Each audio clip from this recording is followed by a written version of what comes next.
I wasn't aware of the B story, but I think we need to be thoughtful about this because this could come back and sting us if we don't stop buzzing around the issue and get to the heart of it, which is whatever happens to this specific type of bee, could the bee be moved? I mean, to be or not to be, that is Meta's question. But there's other, I knew if we went down the bee avenue, we'd end up here for a long time as if we were stuck in honey.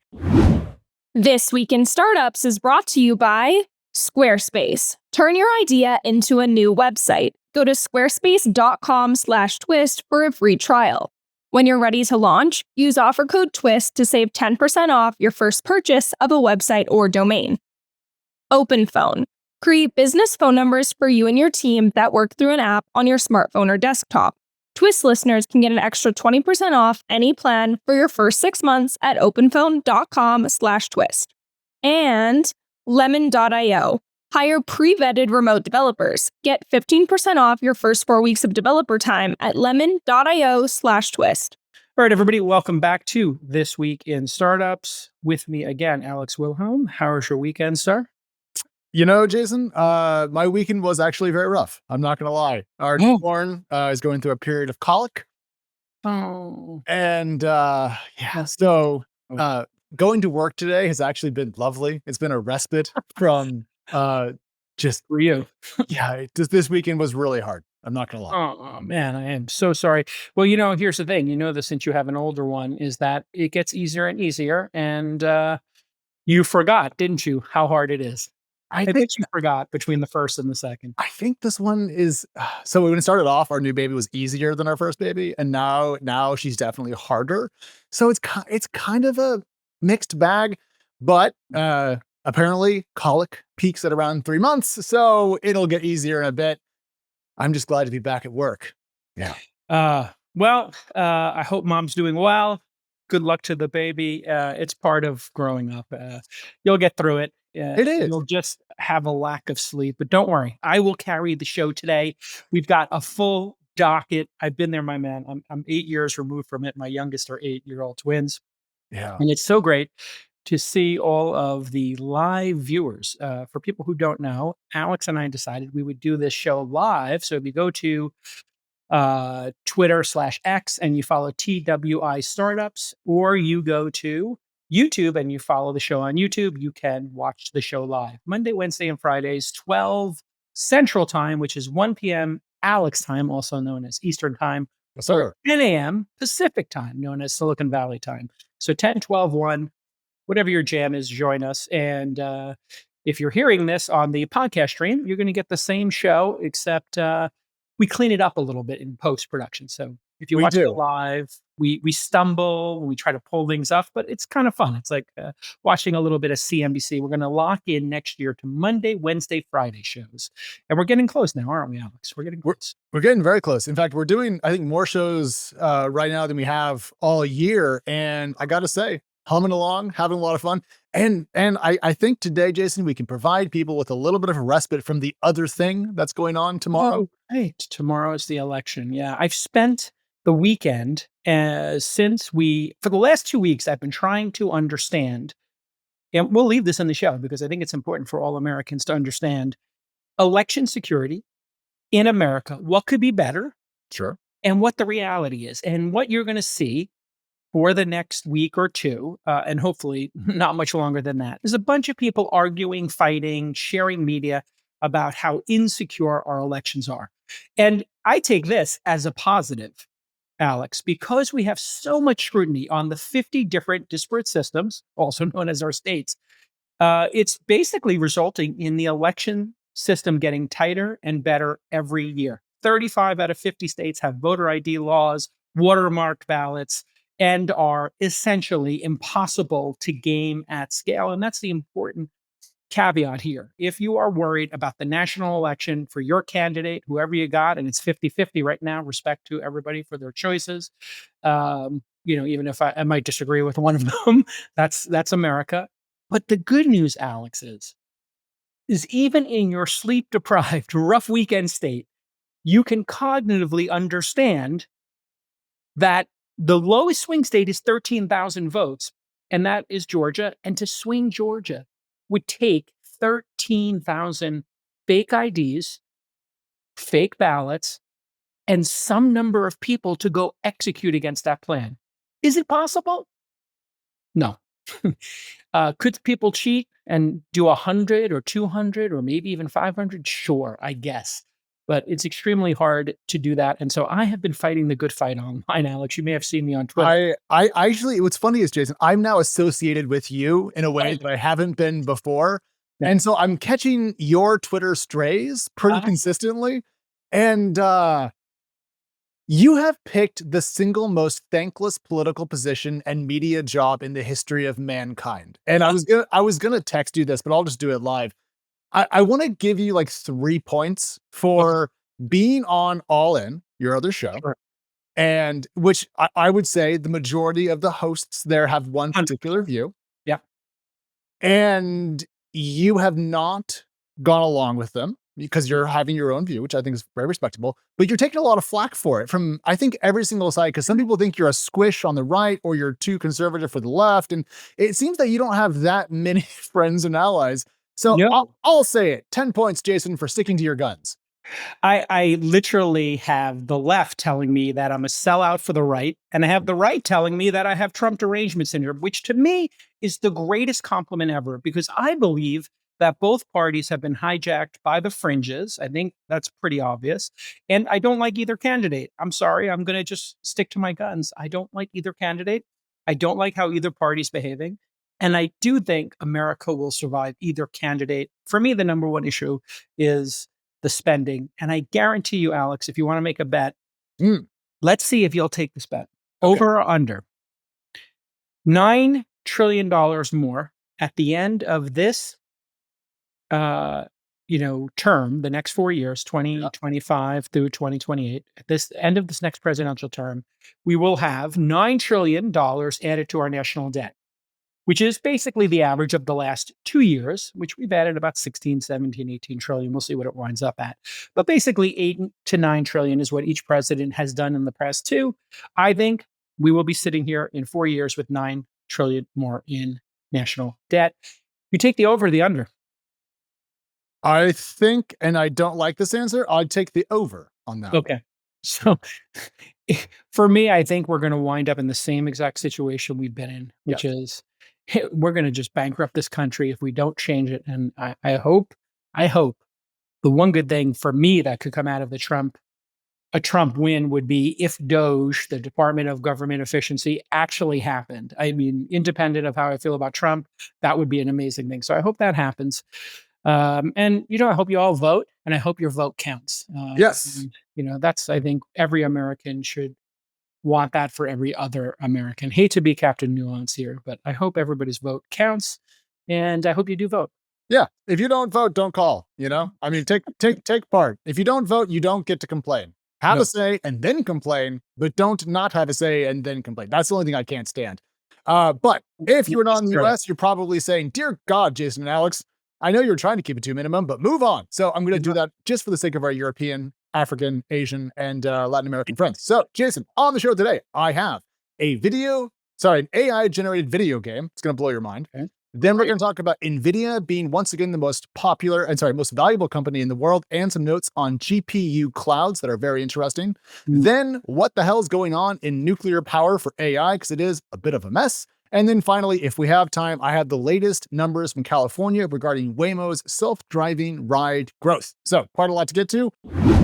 Twist is brought to you by Squarespace. Squarespace is the place to build a beautiful website. You know, we're huge fans of Squarespace here at This Week in Startups because every startup needs a gorgeous website. People will judge a book based on its cover, but you don't have a ton of time. You don't want to waste cycles on doing something repetitive like creating a website. Oh my Lord, your team is busy building your product or service. Why not use the best and most powerful website builder ever created? And that's Squarespace. And they have a new AI-powered design intelligence tool that's going to help you build something great, unique, and fast. And they've, of course, got an e-commerce engine built in. It's so simple to use with built-in payment technology. So if you're selling something online, you can start racking up that revenue right away. Squarespace will also give you all the tools you need, like an email campaign, donation capabilities, and of course, domains, analytics, SEO, all built in from day one. Squarespace has what your startup needs, and we can save you a few bucks. Squarespace.com/twist for a free trial. And when you're ready to launch, go to squarespace.com/twist and get 10% off your first website or domain purchase. Again, squarespace.com/twist, an amazing product that I personally use and endorse, and the longest running supporter of This Week in Startups. Go ahead and tell them that you found out about Squarespace from This Week in Startups. But first, Jason, I'm going to pull a Sunny and I'm going to give you an AI demo here. Love it. And I want to know, have you heard of a company called Decart? Decart, I have not. Okay. So But put it in Decart. put it in. It's not even spelled like Descartes the philosopher. It's literally Decart. So there's many jokes. Anyways, they have a new thing called Oasis. Oasis is a playable, real-time, open-world AI model. What that means is it generates a Minecraft-style game frame by frame. So this is literally an AI model that's auto-generating a game as you interact with it, which I think is pretty cool. And we have a video that we took of Stuart from the production team playing this earlier today, so we could avoid. There's a big wait list for this. I'll tell you why in a second. But Jason, this is what it looks like. This is the current state of the art, if you will. Okay. So Stuart is going to pick mountain meadows, and we will be transported through this wormhole type thing. And if you're on the audio, this looks like Minecraft. It looks very similar to Minecraft, and it takes normal inputs. So Jason, first thoughts of the graphical fidelity. What do you see here?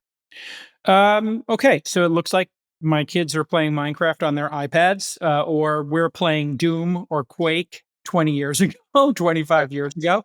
And you're saying this world and the game itself was generated by AI. Yes. So the AI engine is taking the inputs from the player and the information that it has and building the game around you as you play. Got it. This is really cool, but it also has some drawbacks. One thing it doesn't seem to have right now is any idea of permanence. So Stuart, who played this for us, take this little video, is eventually going to turn around, and what is behind him is not at all what was behind him before. And every time he turns around, it regenerates the world. But this is, for example, brand new. If you're watching the video, this wasn't there before. That's all new. Right. But oh my gosh, Jason, we can now do this with off-the-shelf-ish technology. And I think this is going to be in 2 years, absolutely enormous. I was blown away by it. I mean, this is, I think, what people believe using a computer will be like in the future, which is to say, instead of downloading apps, you'll talk to an AI and it will build the app in real time for you. So you'll say, I really like Age of Empires. I like a real time strategy game, but I'd like it to be based on, pictures from my photo album of my extended family. And can you please invite them? And then it will just generate that for you. Just like right now, you could go in there and say, hey, I'm doing some research on voter irregularities. Can you give me a bunch of information? And when I was actually doing my research on all the voter stuff, I was using ChatGPT, Claude, Gemini, and then having it check facts. And it's pretty interesting how we're getting closer now, every 6 months an iteration to the hallucination and the accuracy issue. I don't want to say it's resolving itself, but it's slowly getting better. And so I feel like the citations, I'm seeing them more often. Mhm. And this could be one of these moments where, if you think about what we just witnessed and the fidelity of it, Mhm. imagine also describing, I really love Star Wars and these three characters are meaningful to me. Can you make me an episode of The Mandalorian that occurs between these two episodes and make it super spicy and interesting for me in these ways. And I want Darth Maul to show up. This could be the future of Netflix and other platforms, whether it's games, music, or here games, but it could be music. And you could see this happening on Netflix or Disney's app as well. I want to show one more thing here. We have a chart, Jason, showing the number of unique users who have played the game that I just showed you. And it's a chart that every VC loves to see because it just goes in one direction. So here is the cumulative unique users that have played this Oasis game from Decart. This is very impressive. So 1 million unique users in less than 4 days. Eventually, I believe, and I wrote a short story back in like the late 90s or early 2000s when I was a journalist. I wrote a short story. I got to find it on one of my old laptops. And the story basically revolves around a kid who made a piece of software that a billion people downloaded and paid a dollar for. He made $1 billion overnight, and it was in his bank account, and it was all in e-cash. And I think actually that concept is something we're going to see in our lifetime, which is somebody makes something on the internet, a billion people see it. We've seen it with songs like Baby Shark. Oh God. We've seen it with viral memes like David Goes to Dentist and stuff like that. But it's only a matter of time before a startup does that same thing. And I think that's the great hope for venture capital today and angel investing is that what you're seeing there, and it's really great that you talk about as a, venture capitalist going, whoa, wait a second. How many people did it hit in 79 hours? Did it say, what was the number? It surpassed 1 million unique users in 3 days and 7 hours. Amazing. And you think about what Facebook took to do that, probably a year, or MySpace, probably 2 years. It takes a while to get a million people to do anything. But this is the world we will be living in. And a large portion of this is because of the platforms that are out there that are already at scale to share these things. So this probably went viral on some combination of Reddit, Twitter, Instagram, et cetera, TikTok. Yep. And this is our future, is somebody like, gosh, I don't even want to say it, but the girl who had a on the street interview and became very famous. Yes, I Uh, recall that situation. yes, and then she has a podcast now named after her catchphrase. Like, this is what the future is: instant virality. And if those million people paid $10 each, imagine, like, that's kind of the next card to turn over here, is a group of people releasing these things on TikTok. So as a strategy for startups, I think the takeaway here is if you make something compelling, package it over and over and over again in TikToks, tweets, other viral formats, and share it over and over and over again and see if you can catch fire. And if you do, you could eliminate a round of funding. You could Yes. literally get rid of your Series A and not dilute 20% and just go to Series B. How do I know this? I had a company we invested in, and I called them an alicorn, a unicorn with Pegasus wings. And that was Calm. Calm.com did a seed round. The next thing I knew, they did like a 250 million round. Mhm. They never did that Series A in between. And what that did to the cap table was, instead of everybody taking 20% dilution and having to go on a fundraising tour, they had just figured out paid marketing really well. And Calm just surged from, a couple of 100,000 in revenue to tens of millions without doing a dilutive financing round. One last note about this one, though, just to add to the startup story you're telling, Jason. So, Decart, the company that made the Oasis model, is working with Etched, which is a Twist 500 company that's building chips that are transformer specific. So, literally, all these chips can do is do transformer stuff. Now, Oasis was not running on Etched hardware yet, but the companies did say that when Etched, their transformer ASIC does come out, this will run in a 4K resolution. So, we'll see it again when Etched has its hardware out, but cool to see a hardware startup and a software startup working together to make hit AI products, if you will. I think I saw Runway AI, another one of these cool AI companies, and maybe our producers will find it before the show ends. They had, in their model for doing video, the ability to change the camera angle in real time. And I don't know if you saw that go viral, but that to me was a revelation, because all of these AI video creation tools were doing 5 seconds, and you couldn't really change it, right? If you got a video and then you asked it with the same prompt to make another video, it would make something completely different. There was no provenance or ability to edit it and iterate on it, which makes it worthless unless it happens to hit a home run the first time. Yeah. But the ability to say, hey, change the angle on this, or let's do, a pan, tilt, zoom this direction, that actually makes it usable. So I think we're very quickly getting over the constraints that the software had and the GPU processing had, and the limits of the amount of hardware that was out there from what do they call them? Neo servers or Neo clouds? Neo clouds, Yeah. aka Neo cloud. GPU clouds. Yeah. Yeah. And so here it is. This is, I think, Runway Gen 3 Alpha. And what you're seeing is it made, these beautiful images, but then you can actually go in and change the viewing angle. And Yeah. that's really like a new concept here of being able to actually take what AI is building and actually use it in Hollywood.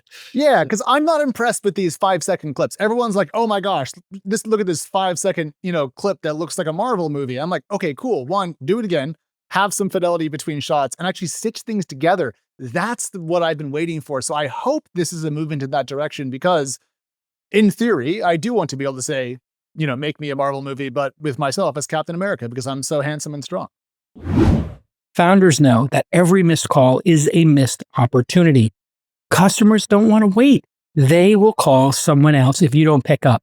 But if you use OpenPhone, you're never going to miss another customer call. And guess what? It's super affordable and easy to use. People used to spend tens of thousands, hundreds of thousands of dollars putting in a corporate phone system. And now for just $15 a month, OpenPhone will give you a business phone line and complete control of your destiny. Want to know who's answering customer calls and how they were handled? OpenPhone can do incredible things like sync with HubSpot and give you AI-powered call summaries, automated responses to ensure you don't miss a single ring. Well, that's all built into OpenPhone. And if you've got an existing phone number, they will let you port it over at no extra charge. Get 20% off your first 6 months. What an amazing offer at openphone.com/twist. That's OPENPHONE.com/twist for 20% off for 6 months. All right, I want to talk about Nvidia. I'm a public markets nerd, Jason. You know that. And Nvidia once again took the absolute top spot as the most valuable public market company in the world. I have a screenshot of this. They beat Apple, Microsoft, Alphabet, Amazon, Aramco, and Meta, the other leaders, with a market cap of just about $3.4 trillion. Now, the context here, and the reason why I want to bring this up to our startup audience, is that there's some stuff that goes into this. One element is that Nvidia is going to replace Intel on the Dow Jones Industrial Average, which is kind of like, I don't know, a coming of age moment for a company. Like when you reach the DGIA, you've really made it. Yeah, it is an honor to be in those indexes. There are, only a certain number of slots. One person comes in, somebody has to get dropped off the list. I remember when it happened to Uber, it was a big deal. And there's some programmatic buying that occurs in indexes. Obviously, if you buy an index fund, as we've always talked about, you're a fan of them. Low fee index funds are a really great way to compound wealth. Then you have people programmatically buying your stock. It just builds the base of people. The undercurrent I'm hearing, which was in the Financial Times today, and was, and this is something we've talked about on this podcast last year, and we talked about on All In as well, is the concept of round tripping and conflicted transactions and how NVIDIA's balance sheet is shaping up. Yes. Now, it's important to say this is all speculation, but there is a group of people speculating that this is a house of cards and that there are accounting irregularities at NVIDIA. Yes. I'm not saying that, but this is a buzzy undertone. So, how insane is this that the world's number one company, there is now this undercurrent of, is this a house of cards and is there something funky going on here? So maybe you could unpack where this thread is coming from, and why people are starting to, I guess it's kind of like the Tesla movement where they added the Q. I don't think anybody's shorting NVIDIA here. That would be a crazy thing to do. But there was this sort of like anti-Tesla movement that occurred for a while because the stock was pretty high and, people didn't believe they were going to get, a cheap car on the road. Of course, they have now the best-selling car, I think. Is the Model Y cheaper than the Model 3? I think it's a little bit more. It's like More, the okay. fattened version of it. So the Model 3 is a little bit sporty and has a trunk. The Model Y has a hatchback and is like a little bit bigger. So if you're taller and you want more room and you want more storage, you go Model Y. If you want something zippy with a trunk and not a hatchback, I think you go with Model Y. Okay, that helps a lot because I see 3s and Ys a lot, and the Y is the one that's just stretched like this, essentially. Yeah, it's a little bit chubbier. It's a little bit beefier. It's a Yeah. beefier version. Let's go through this because I think it's important when these kind of allegations start coming up that we kind of just understand what the underpinnings here are. Okay, so there's a thread that we're talking about here, and we're going to have the thread up on the screen. We will also link to it in the video and the show notes. So if you want to follow along, you can. This is from a man named Kashyap Sriram, and he has 3 ideas about how Nvidia might be, let's just say, buttering up its investors by telling them things they want to hear. So the first thing he brings up is that Nvidia might be essentially giving out sales rebates, but then booking that separately so it doesn't actually impact net revenue. And the argument here is that this would show up, quote, under the balance sheet item, prepaid expenses and other current assets. So, Jason, I went through Nvidia's last earnings reports, I went through their earnings transcripts, and I tried to find anything interesting about prepaid expenses and other current assets. Basically nothing. Not in the CFO commentary, not in the Q&A, not much. The thing that I did notice here is that the amount of prepaid expenses and other current assets at Nvidia is pretty small compared to its overall scale. And I think most importantly, as you see from this chart, has leveled off. So this is not going vertical still, it's decelerated. And so to me, I don't think there's enough here to actually be smoke hinting at fire. Got it. And so I have seen entrepreneurs do this before. They will tell us they have a certain amount of revenue and they have a certain cost of goods, COGS, and we kind of net it out. And then we find out that they're discounting their product. And that comes up on another line item where they're, let's say that this product costs $10,000 a year. It's about $1,000 a month, whatever, $10,000 a year per customer. Sure. Some SaaS product, but they're actually giving the salespeople the ability to discount it for $5,000 a year. So they say they have $1 million in top line revenue and the revenue's growing. But what we find in the last 3 months is that they had to discount the product 50%, 60%, 70% in order to hit their numbers. So it looks like the top line is still growing, but somebody's getting a 50 or 60 or 70% discount, and that's coming in a line item later. So there are such a thing as discounts that can occur. You might imagine that with car sales where, you sell it for a certain amount and then there's a discount, a spiff, all kinds of weird things. I don't recommend people do this.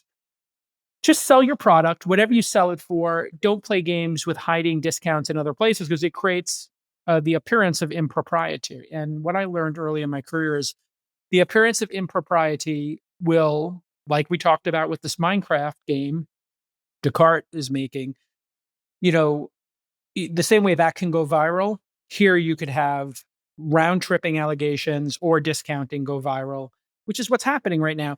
The next issue that I think is going to come into play, because there are multiple issues here. One, you have this discounting kind of thing. The second is, what is the lifespan of an H100? And then people are giving loans to companies like CoreWeave, a Neos cloud provider. And so this FT story was talking about just billions and billions of dollars in loans being given by private equity firms to companies that are going public. And then also Nvidia is investing in those companies while those companies are buying from them. And that is called round tripping. And then there is this house of cards in some people's mind where maybe we're going to build too much capacity like we did in the fiber era, like I talked about previously on the show, and that the floor will come out. There'll be too many H100s, too much supply, too many Neo clouds available, and we'll see the cost per H100, which I think was at $8. This FT story said it was $8 an hour to use an H100. Now it's down to $2. So it's like 75% cheaper, which is what you would expect. Things get cheaper in technology. But, all of these things coming together, I don't know if it's a house of cards, but oversupply, the appearance of round tripping, this all could add up to, maybe some cataclysmic moment for Nvidia. All right, founders, are you tired of doing all your own software development? Do you need help, but you can't afford all this time it takes to find great talent? Are you dreading the endless interviews and email chains just to find somebody great? It takes 6 months, it takes a year. Well, what you need is lemon.io. Lemon.io has thousands, that's right, thousands of on-demand developers who can help you, and they've done the work already to vet these developers, making sure that they're results-oriented and that they're super experienced. Of course, they got to have competitive rates, so they're going to take care of that as well. And great developers are so hard to find and integrate into your team unless you're using lemon.io because they handle all that for you. They only offer hand-picked developers with 3 years of experience at a minimum, and they have to be in the top 1% of applicants, right? If something goes wrong, don't sweat it. Lemon.io will find you a replacement developer ASAP. So many of our launch founders have worked with Lemon.io and they've had great experiences. So here's your call to action. Go to lemon.io/twist and find your perfect developer or the perfect tech team in 48 hours or less. That's right. And Twist listeners get 15% off the first 4 weeks. Stop burning money. Hire developers smarter and faster at lemon.io/twist. Okay, so round tripping is a thing that comes up, I mean, honestly, every couple of years in technology. And Jason, before this situation, we talked about this a lot in terms of Microsoft's investments into OpenAI. And the question was, are they giving them investment in the form of cloud credits? And then money goes out, money comes back in. You basically take, cash flow and turn it into revenue. Kind of cool, but it also dicey. I've never actually sorted out precisely when this becomes illegal, if that makes sense, because some round tripping is probably accidental. If you invest in a company and they buy a computer, if Dell invests in Jason Inc. and you go buy some Dell laptops, is that round tripping? Probably not. But where do you draw the line on that, actually?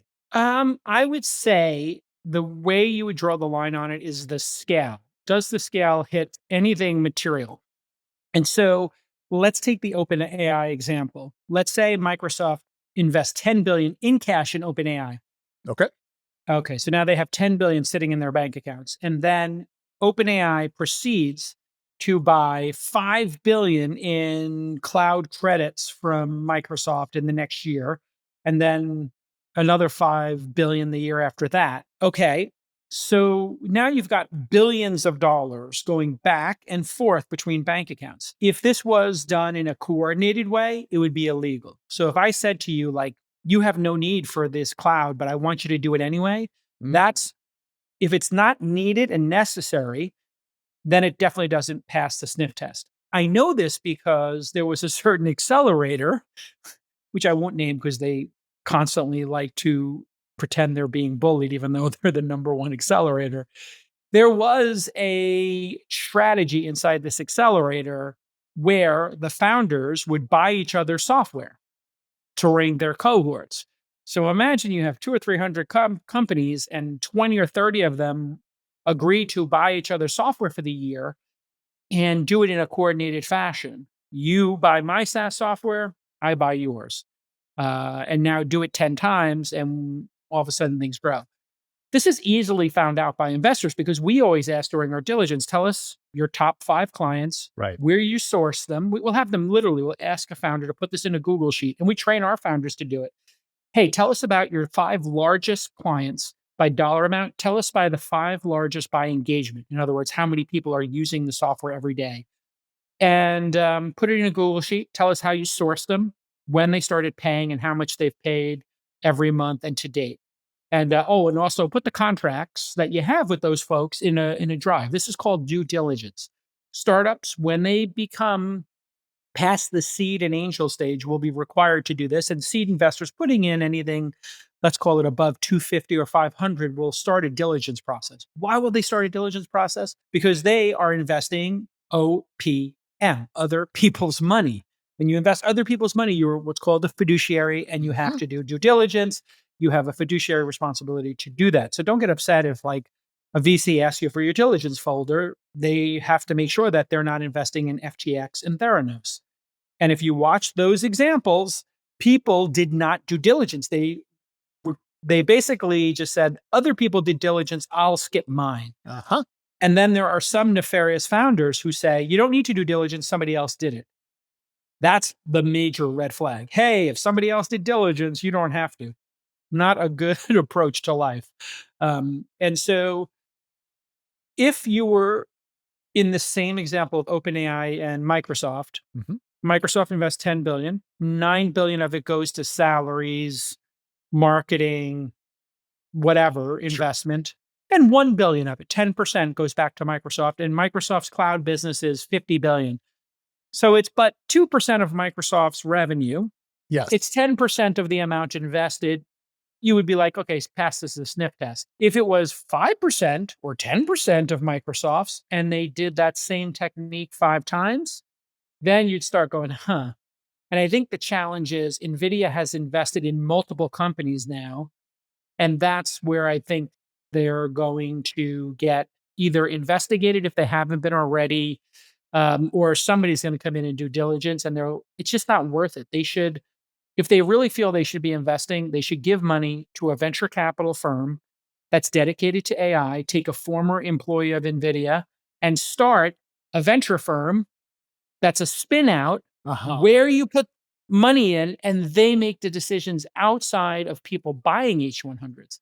That would be much better hygiene because then you could say, well, Jensen isn't making these deals. So it's not like the sales team is selling it. And there's a corporate development person investing, and it's the same conversation. So the proximity of these conversations Uh-huh. is the other piece to your question of when is it illegal. I know this because I worked at AOL and Chamath worked at AOL. We both saw this up close and personal. There were salespeople who were selling people on paying AOL $50 million to be the default music provider. Ah, yeah. And then AOL was also giving them $50 million to invest in their company.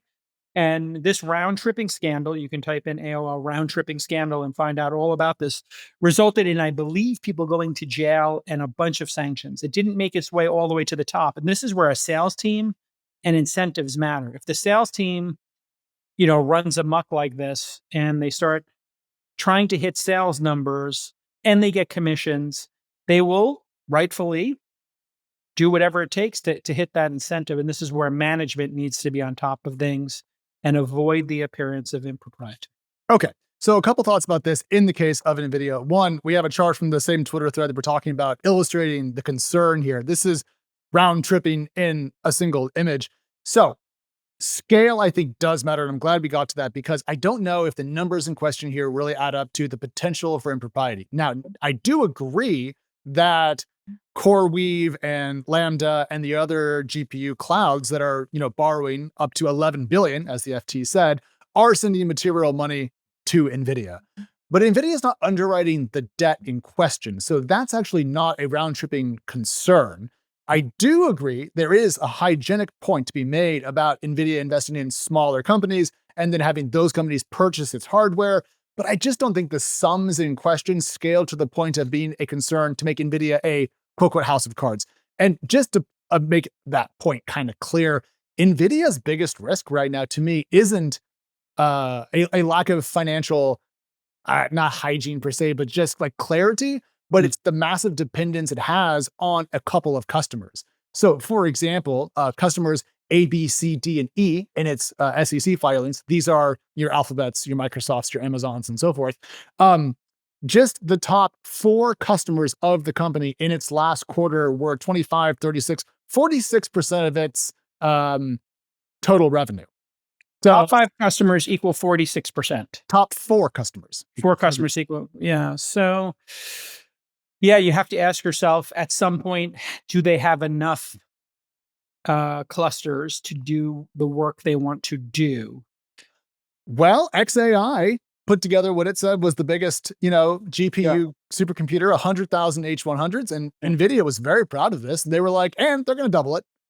And one more point, I'm going to say this, going back to Microsoft's earnings call, Satya Nadella, a man who's putting a lot of his eggs in the AI basket, said that the good news for us is that we're not waiting for the inference, i.e. demand, to show up. If you sort of think about it, this is going to be the fastest growth to 10 billion of any business in our history, and it's all inference. So I think there's a case to be made that the demand is higher than they can supply. People are spending a lot to build up this capacity. There may be an overrun. I don't think we're in danger of a fiber collapse again, though. Okay, there you have it. At some point, there will also be competitors and the margin will come out of these systems. So, Oh, yeah. I don't know if I would put my money into a GPU cloud. I just don't think there's any shenanigans. I mean, here's one last thing, just for the financial nerds out there, Jason. If I underwrote a loan to you for $5 billion, predicated on the fact that you had purchased $5 billion of Nvidia H100 chips, and then Blackwell comes out, their next generation, and suddenly those are worth half? Yeah. So then to me, it's a sketchy way to underwrite. I don't know if I do that. Yeah. So what's the reasonable lifespan of these chips? If you looked at Google servers or Facebook servers when they built these large clusters, I don't actually know the number of years that those computers would operate, but I would think it would be 6, 7, 8, 9, 10 years. I do know that when these computers and clusters would have a bad hard drive or a bad server, I was told by the people who architected them that it wasn't worth going and finding the computer and removing it from the rack. They just remotely turned the power off on those. So, because literally sending somebody there was like, okay, it's $1,000, Right. Server blade, just turn it off. We've been using it for 7 years, just no more power to it. And we'll just turn it off. And I think that's going to be the real question is what is the lifespan of these? Will it be 6, 7, 8, 9, 10 years? Or will it be 1, 2, 3, 4 years? Yes. And then also the software is getting more efficient. And so as software gets more efficient and you get more out of each GPU, which I think is a big focus right now, is writing software that maximizes the utilization of these GPUs. My understanding is in some cases, Sunny said, you're using 20, 30, 40% of the capacity of a GPU when you're running certain jobs. And they could be more efficient, in how they move data and jobs, et cetera. So it's definitely worth keeping an eye on this. And it's definitely worth startups understanding that the impact of any financial irregularities or appearance of irregularities. And what we're probably dealing with here is this is probably an appearance issue. I don't think someone like Jensen would take this kind of risk. The company's already worth $1 trillion. Does he need to optimize on the margin this way? I don't think so. So why would anybody take the risk? I could see salespeople taking the risk and management turning a blind eye to it at AOL at the end of the empire. And that's where maybe a house of cards could exist and their round tripping issues did exist. Yeah. A data point that I just thought of, Jason, about this is if you look at how Nvidia is handling shareholder return, its buyback schedule, how it's handling its cash supply, it all looks very copacetic to me. Yeah. It does. When WeWork went public, its S1 filing was a litany of obfuscation. When I read Nvidia's numbers, they're impressive, but there's no bad smell in them that I can tell at least. So if there's something hiding in here, bad, but everyone just look at the numbers yourself before you stop doing the round tripping. That's my number one piece of advice. Take the round tripping out of this. Just make a venture arm, commit $100 million a year, $1 billion a year, whatever tickles your fancy, and have it run separately with an independent group and let them have carry and management fees and then take the gains, but don't let the sales team or the management at Nvidia make the decisions of who to bet on while concurrently selling them product. That's the conflict internal right now that is going to make everybody bring this up over and over and over again. Yeah. You remember when Jensen went viral for having 30 direct reports and how he kind of did the founder mode argument before Airbnb did, if you will? I wonder if you could get that past him. Because I think you and I share a general vibe with Jensen and how he would approach business. Oh, he's hands-on, yeah. Yeah, very high bar, and he's very hands-on. That is theoretically a strong bulwark against the sales team getting into running on territory. Yeah. Yeah. So, all right. Let's move on. Jason, you wanted to talk about Amazon and how their big deal for nuclear power has hit a bit of a roadblock with a company called Talon. So I'm curious, why did this catch your eye? Well, we're discussing not only how many chips you need for AI to process these jobs and hit super intelligence and solve the world's problems, but energy seems to be a blocker. And consistent energy that doesn't burn out the grid and doesn't burn a hole in the ozone layer and burning carbon and fossil fuels, in order to make these great advances seems to be critically important. And other countries, namely China, are really big on nuclear and they're moving very quickly and they have top down authority to just say, we're doing it.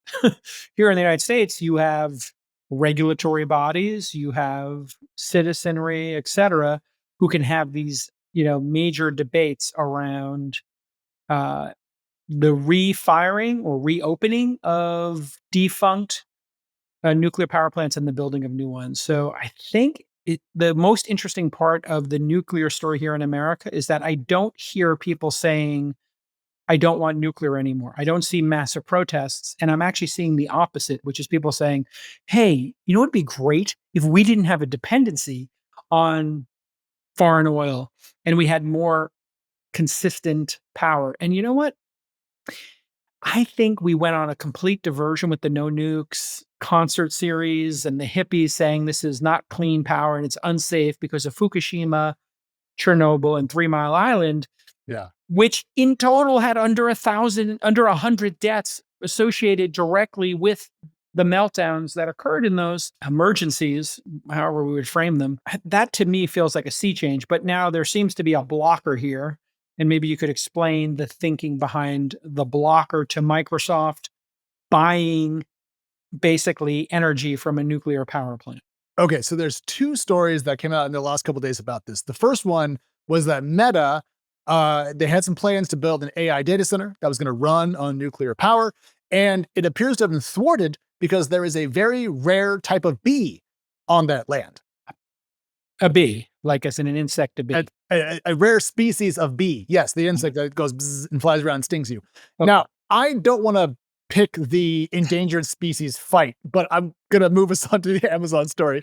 So Amazon bought I wasn't aware of the bee story, but I think we need to be thoughtful about this because this could come back and sting us at any moment if we don't, stop buzzing around the issue and get to the heart of it, which is, whatever happens to this specific type of bee, could the bee be moved 100 feet, 100 yards past where this is going to be? And could they build a special sanctuary for bees adjacent to it and spend $1 billion on saving these bees? I mean, to be or not to be, that is Meta's question. But there's other, I knew if we went down the bee avenue, we'd end up here for a long time as if we were stuck in honey. Amazon spent $650 million to buy a data center campus that was going to be next to the Susquehanna nuclear facility in Pennsylvania. Now, that's owned by Talon. Talon has a interconnection agreement with PJM. And I know everybody, you don't care about this, but I'm going to explain to you anyways, because I had to learn about it. Yeah. And there was a proposal to increase the production at Susquehanna nuclear plant from 300 to 480 megawatts. Now, this all got squirrely because of an interconnection agreement with other people. So there's energy production, there is a grid, and there is interconnection, and there's agreements and rules that fall down there. The FERC, the Federal Energy Regulatory Commission, just voted down a plan that would have allowed for more energy to be generated from 300 to 480 megawatts. Notably, Jason, and this was to my surprise, I thought it would be Democrats being opposed to something like this. It was actually the Republicans who voted against this, and one Democrat voted in favor of more capacity. But it all seems to be a little bit hard to parse out. I'm not going to lie. I've now read for the first time these interconnection service agreements, or ISAs. I'm not an expert in the law here, but it's a bad sign that this deal didn't work out the way people wanted it to, because other groups like Constellation with Microsoft, as you mentioned, want to co-locate data centers by nuclear facilities, ramp up the production, and then go to work. It gets weird when you talk about baseload power, grid capacities, and then if you're before or behind the meter. But this is still an overall, I think, bad note for the nuclear will save AI moment.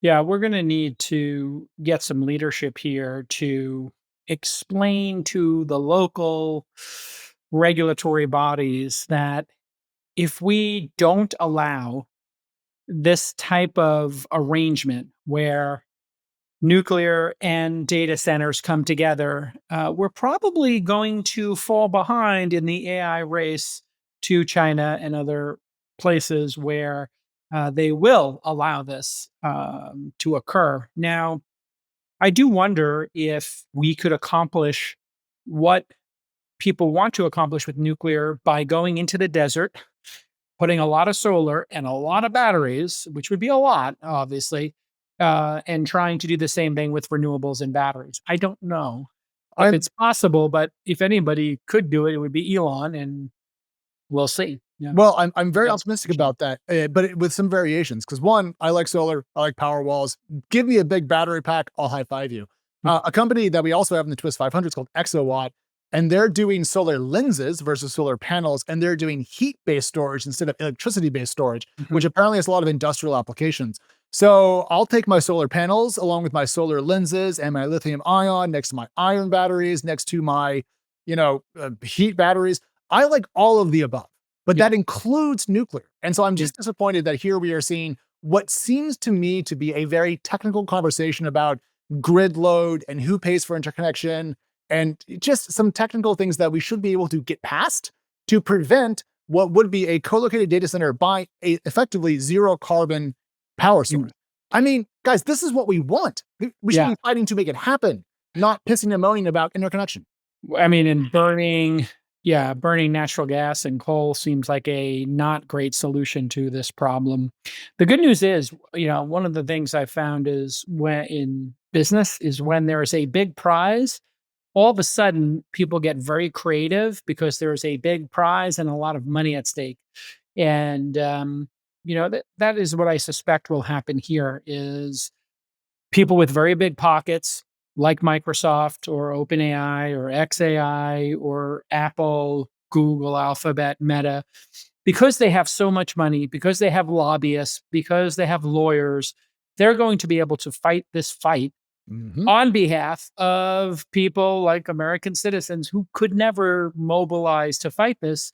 And this is one of the great things about capitalism is there's such a big prize in solving general AI that deep-pocketed investors will, race to provide this product slash service to the big iron holders, whether it's Microsoft or Meta. And so I think we're going to figure this out. That's what I, my gut tells me. If we don't, maybe Mexico and Canada get the business. Maybe data centers will be in Mexico and Canada and will literally, use hydro and nuclear power plants in those locations. Like, I mean, it sounds crazy, but Mexico is right there, and maybe Mexico wants the business and will just put 5 nuclear reactors near the border, and they'll get all the data center business, and we'll be flying flights from the United States to these regions in Mexico that decide, you know what, we do wanna, have this business, and that's one of the great things about jurisdictions. As I get older and I've lived in 3 different states, I really think one of the great features of the United States. I was talking to somebody from Europe the other day. Yeah, these podcasters from trigonometry, and it's a we have this really great way that you can compete in the United States. Texas, Florida can compete with New Jersey and New York and California for the same group of people. You see Seattle, Washington now is, I think they have on their referendum to get rid of state capital gains tax again. I saw a headline and I haven't been following it, but they were using Bezos as an example of somebody who moved from Seattle, Washington, where Amazon is headquartered, to Florida. And then he magically sold a bunch of shares when he was in Florida. And they're like, wait a second, we could have kept him here if we didn't charge him the capital gains tax. Maybe. He said he moved for family and Do you for. find that slimy? Like the guy builds his company in Seattle, and then the moment Uh, he wants to make a lot of money, he's like, "I'm gonna go give." I just it I doesn't. think it is, it, I think he moved to Seattle, and a lot of people did, Microsoft as well, because they had that tax treatment originally, and they changed it.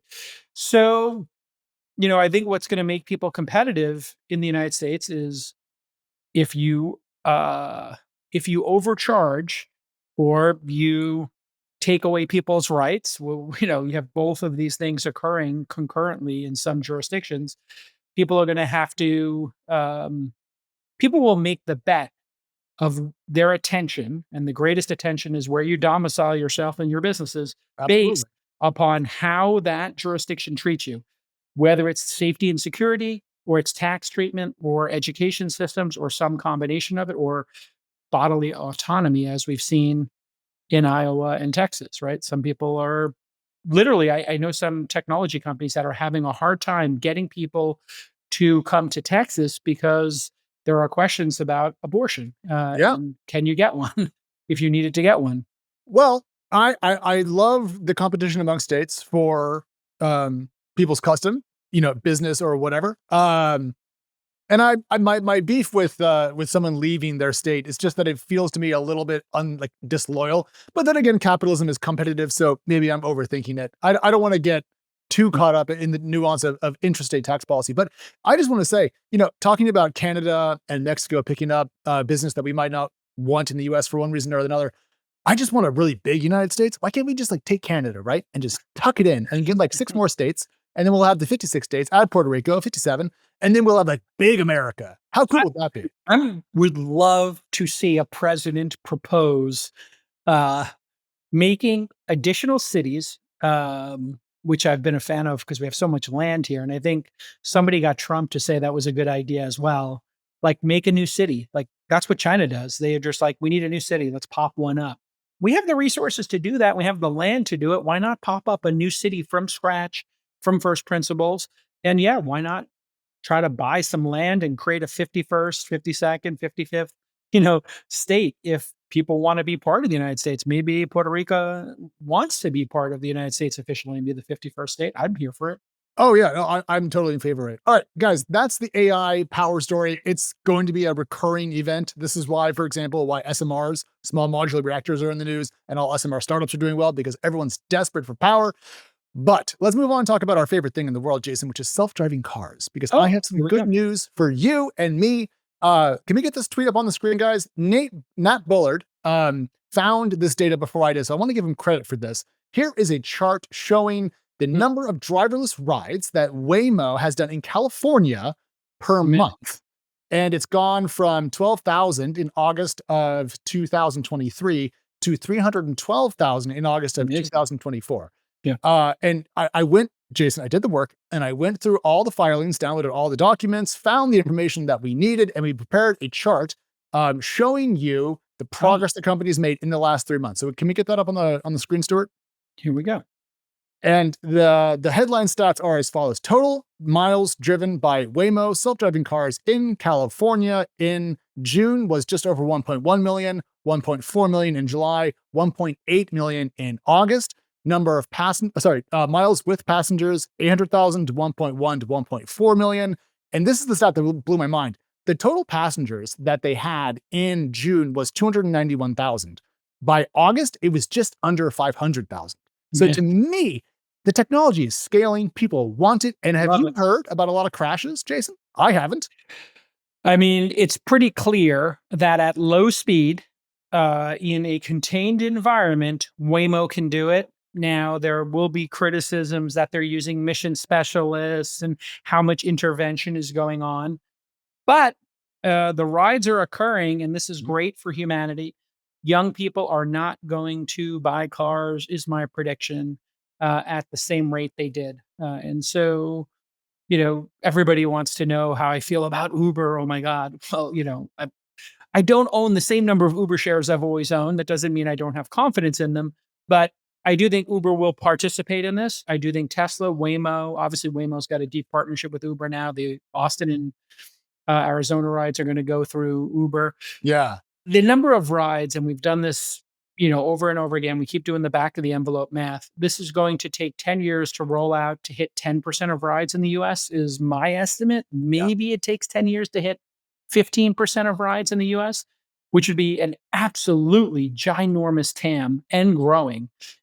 I wonder what the point of owning a car will be if rides are everywhere constantly and the wait times in the suburbs and the burbs goes down to under 10 minutes. If it was under 10 minutes everywhere to get a ride and it was cheaper ultimately than owning a car, I don't see people wanting to own cars.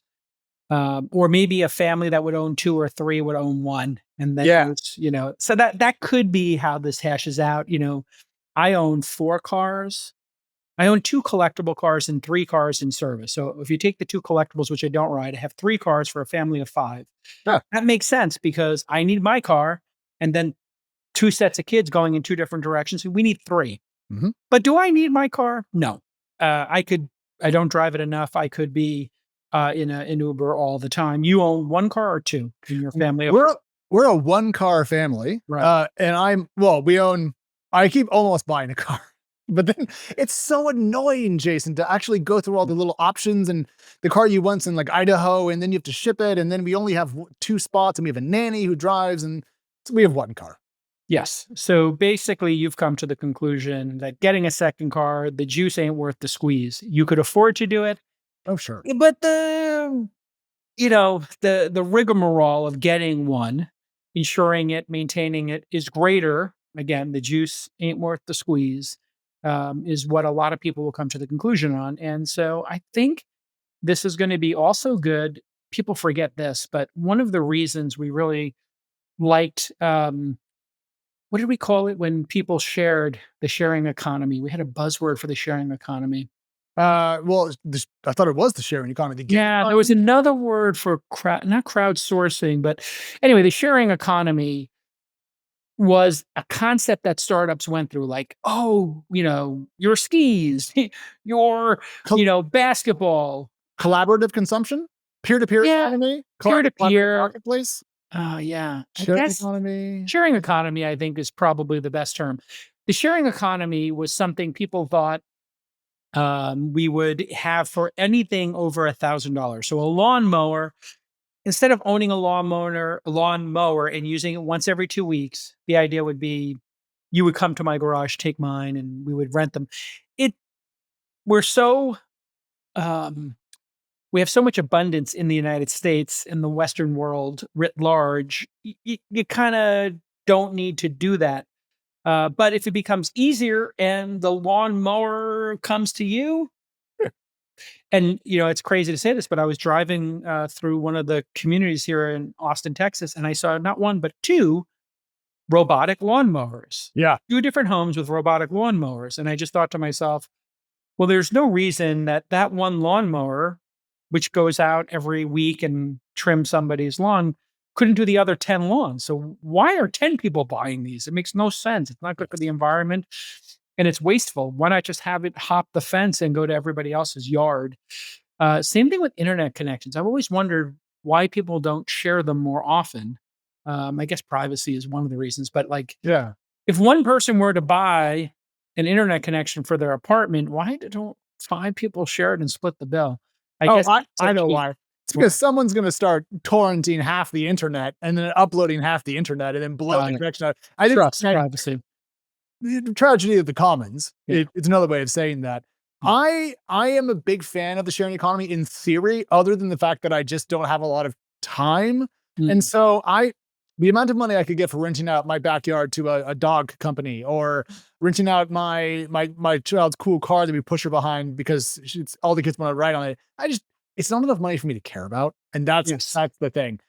Ah, I I do should, know that Facebook Marketplace has become absolutely hit critical mass. So the recycling economy yes. that has happened for clothes. I know with my 14-year-old daughter, all of her friends are very cognizant of the environmental impact of clothes specifically, and they like thrifting. It is like a pursuit.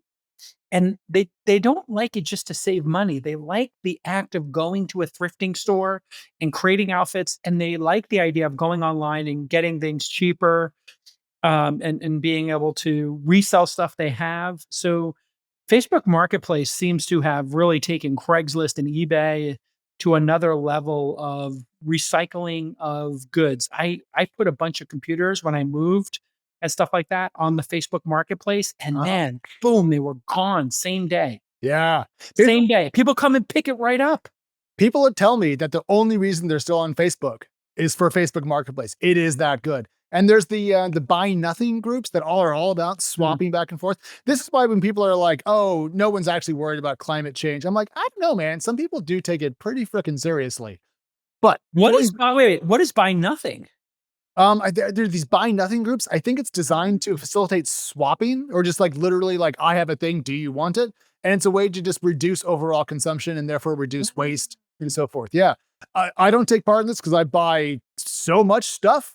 Um, I have never heard of the buy nothing movement, and this is super cool. There is a buynothingproject.org, 11 million neighborhoods, 2.6 million gifts a month, 245 communities. Wow. This is very cool. I guess people on Buy Nothing, which is an app, there is an app apparently. no. Yeah, it seems like this is a thing. Yeah. Not good for the economy, not good for capitalism, but maybe good for the planet and therefore good for Mm, capitalism long term. But Jason, I want to go back to something you said about not buying a car. mm. I'm actually literally the person you're talking about because I do take Ubers in and around Providence when something's a little further away. And so I actually have transitioned entirely to Feet and Uber. Mm. And it's great. I think that there is something in this buy nothing and reusing and the sharing economy that's going to have like a sharing economy 2.0 moment. I think we're on the cusp of a sharing economy 2.0 moment. Okay, I'm gonna write that down for later so we can go back to that as a theme. Mm, But Jason, we have to leave it there for today, great. but we are back on Wednesday. We are Yes. back on Friday. Well, Wednesday we're going to know some things. We will partially know some things on Wednesday. We Yes, should know some things about the election. Please don't, if you're hearing my voice and you're upset by whatever happens on Tuesday, do not burn any buildings down. Do not commit any violence. Do not beat up police officers. File a protest, do a peaceful protest. That's what the country is all about. If you hear my voice and you're thinking about burning a building down or causing property damage or beating up cops, please don't do that. no, do what I'm gonna do instead, which is put your family to bed, fire up a fresh game of Factorio, drink some tea, and then check every 35 minutes because you can't keep away from yourself. All right. Well, I am doing a live stream on All In tomorrow night. So if you haven't gotten enough JCal and you want to hang out with the besties tomorrow night, go to YouTube. You can find the feed right now.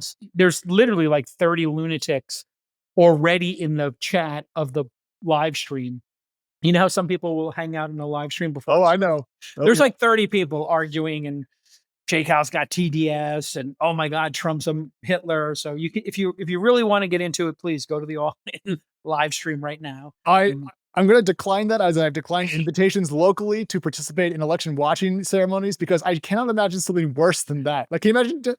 I love that you're doing it. It's going to be popular. Godspeed. I will be automating an incredibly large space factory and try not to sweat. awesome. All right, we'll talk to you soon.